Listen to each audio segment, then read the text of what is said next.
రాలేదు బాగా. నేను కూడా ఇది పుల్లలు పట్టిస్తున్నాయి. పుల్లలు అయిపోయింది. పువ్వు కూడా పోయింది. ఫస్ట్ లో పువ్వు వచ్చి అంత మాడిపోయింది. ఇదేంటి అంటే బురద లేకపోతే ఖజ్జరం? ఖజ్జరమే బాగా అయ్యి ఎప్పుడు తెస్తాం కదా. తప్పు అంటే ఇది ఇప్పుడు ఇదే కదా పైనాపిల్ది? ఇదే పైనాపిల్. వేరే దగ్గర అక్కడక్కడ నాటాలన్నమాట. నాటితే అవుతాయి. వర్షాలు లేక ఏం అవడం లేదు. వాటర్ కూడా బాగా ఎండిపోతుంది కదా, మట్టి కూడా బాగా ఎండిపోయింది. ఫ్రెండ్స్, లాస్ట్ వ్లాగ్ చూసారు కదా. అక్కడ నుండి మనం ఇప్పుడు నెక్స్ట్ మీకు వేరే ఒక తోట చూపించబోతున్నాను. దారాలు మాత్రం విశాలంగా ఉన్నాయి. ట్రాక్టర్లో ఏదైనా శుభ్రంగా లోపలికి వెళ్ళిపోవచ్చు కదా. చూసారు కదా ఈ దారులు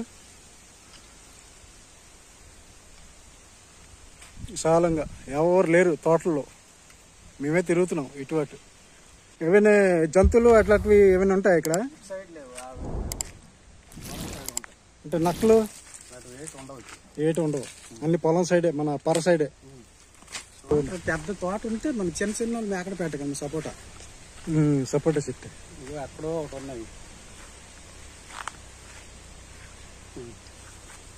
నేను చూసారు కదా సపోటా చెట్టు ఎంత పెద్దగా ఉందో. ఇక్కడ మొత్తం చెట్టు చూపిస్తాను. సపోటా చెట్టు చూడండి, ఇక్కడిక్కడ ఎంత బాగున్నాయి చూడండి. సపోటా ఈ పండిత మాత్రం చాలా టేస్ట్.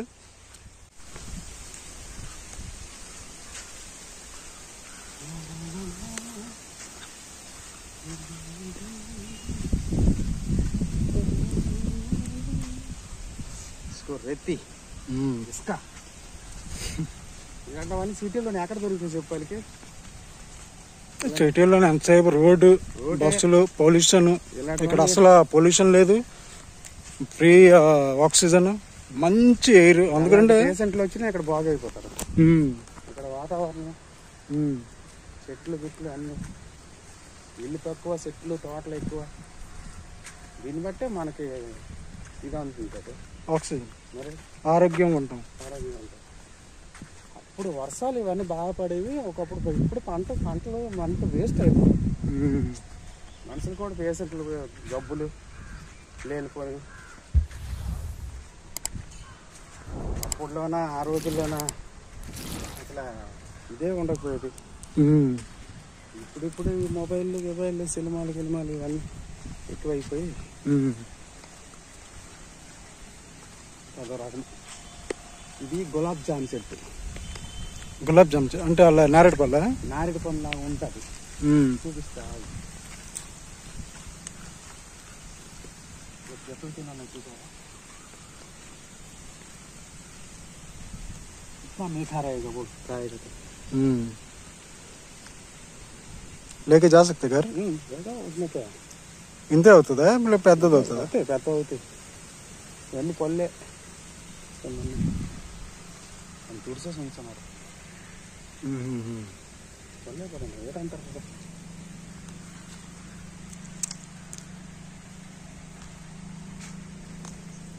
తినొచ్చా?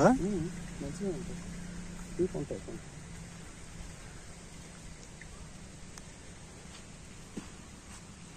మళ్ళీ ఏమైనా అనగలరు చూడండి.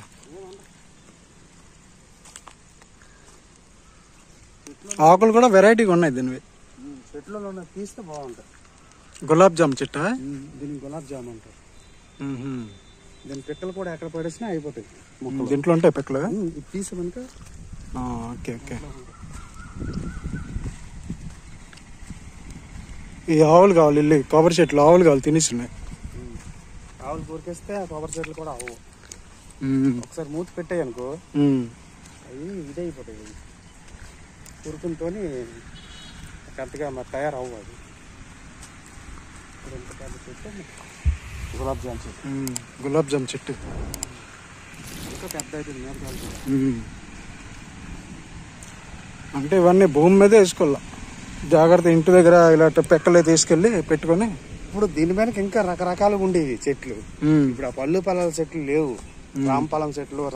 ఇక్కడ మర్రి చెట్టు దగ్గరికి వచ్చాం. ఇలాగ మన తోటకి దారి ఉంది కదా, అలాగా అక్కడ నుండి మన ఊరికి కూడా వెళ్ళిపోవచ్చు. అలాగెళ్దామా? ఇలాగెళ్దామా? ఇలాగైతే మనం అక్కడ వరకు నడాలి, మళ్ళీ రివర్స్ రావాలి. ఇలాగైతే మనం ఇక్కడ నుండి దూరిపోవచ్చు. ఇటు వెళ్తే కవిటి, ఇటు వెళ్తే సోంపేట. ఈ మర్రి చెట్టు మాత్రం నేను చిన్నప్పటి నుండి చూస్తున్నాను. మళ్ళీ చిన్నప్పుడు కూడా ఎంత ఉందో ఈ రోజు కూడా అంతే ఉంది.